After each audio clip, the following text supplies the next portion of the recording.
The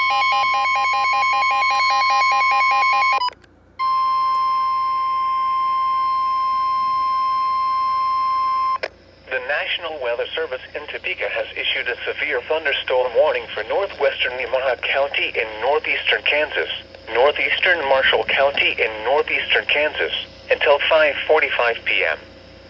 At 5:14 p.m., a severe thunderstorm was located 7 miles north of Axtell, moving northeast at 20 miles per hour. Expected hazards include 60 miles per hour wind gusts and half-dollar-size hail. This is a radar-indicated threat. The following impacts are expected. Hail damage to vehicles is expected. Expect wind damage to roofs, siding, and trees. Locations impacted include Summerfield. For your protection, move to an interior room on the lowest floor of a building. A tornado watch remains in effect until 9 p.m. for northeastern Kansas.